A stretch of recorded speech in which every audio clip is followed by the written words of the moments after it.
Metaevaluación. Entonces, la evaluación formativa termina ¿con qué? Con la metaevaluación. Hay metaevaluación antes, y metaevaluación en y metaevaluación después. Este es un ejercicio de metaevaluación antes.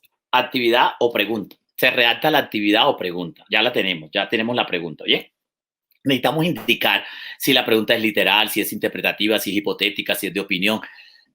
Este ejercicio hay que hacerlo. Antes de aplicarle a los estudiantes, hay que hacerlo.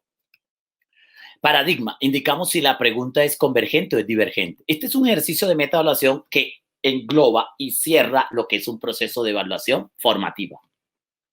Necesitamos saber si las preguntas son convergentes, es decir, una pregunta, una respuesta y ya. O si hay preguntas divergentes, una pregunta, múltiples posibilidades de solución. Necesitamos saber los desempeños. Es decir, si solo estamos apuntándole a saber conocer, o saber hacer, y estamos dejando por fuera el saber pensar y el saber innovar. Contexto. Si la pregunta que estamos planteando es solo global, nosotros venimos de una tradición escolar donde las preguntas todas eran universales. Poco existían las preguntas de tipo nacional y local. Necesitamos hacer preguntas del contexto en el que habitamos, a la par de preguntas universales. Y necesitamos tener conciencia si el diseño de nuestras actividades y preguntas, por ejemplo, tienen el apoyo de una imagen, tienen el apoyo además de la pregunta de un texto, o de una reflexión, en fin, o de un gráfico, o de un mapa. Eso es tomar mentalidad metacognitiva a través de una metaevaluación. Pablo, veamos un ejemplo y terminemos con un ejemplo. Ok, entonces veamos esto. Tengo una imagen del mito de la caverna y tengo una pregunta. ¿El mito de la caverna sigue siendo vigente? Escribe sí o no. Argumenta tu respuesta y representa un ejemplo.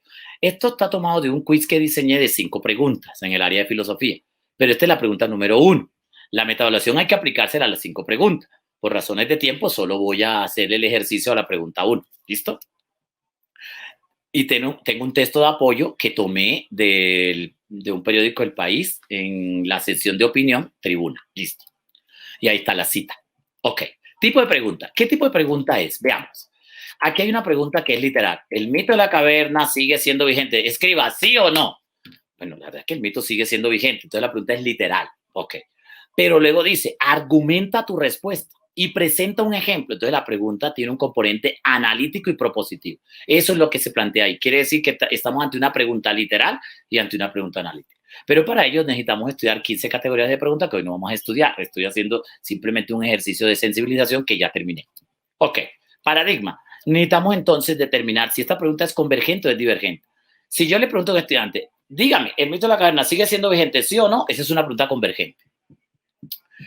Pero resulta que de una vez le dije, deme argumentos, presénteme ejemplos. Entonces la pregunta tiene un componente divergente. ¿Ven?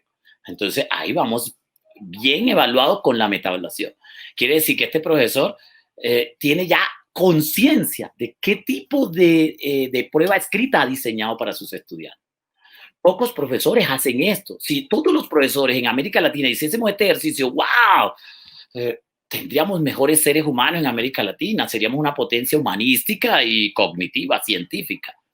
Desempeños. Esta pregunta, la número 1, tiene un desempeño que apunta al saber conocer, al saber pensar y al saber innovar. ¿Por qué? Saber conocer, porque el muchacho va a identificar si el mito es vigente o no es vigente. Pensar, porque lo vamos a poner a que argumente. Innovar, porque va a tener que contextualizar el mito a su región, a sus municipios, su pueblo donde habita, y va a proponer un ejemplo. ¿Listo? Contexto. ¿Qué pasa con el contexto? El contexto es de esta pregunta 1, universal y local. Y el diseño, utilicé una representación visual. ¿Sí la ven? Las imágenes se les llama representaciones visuales.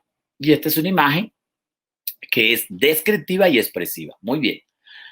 Pero además utilicé una pregunta literal y utilicé una pregunta de análisis. Pero además lo apoyé de un texto reflexivo y coloqué la cita. Quiere decir que hasta aquí con la pregunta 1 llevo bien diseñado el quiz y todavía me falta exponer 4 preguntas, que en esta ocasión me excusan no hacerlo. Pero creo que con la sola pregunta 1 queda claro el ejemplo de lo que es un ejercicio de metaevaluación. Esto es un ejercicio de metaevaluación. Ok, colega, creo que hasta aquí está claro lo que es un proceso de evaluación formativa.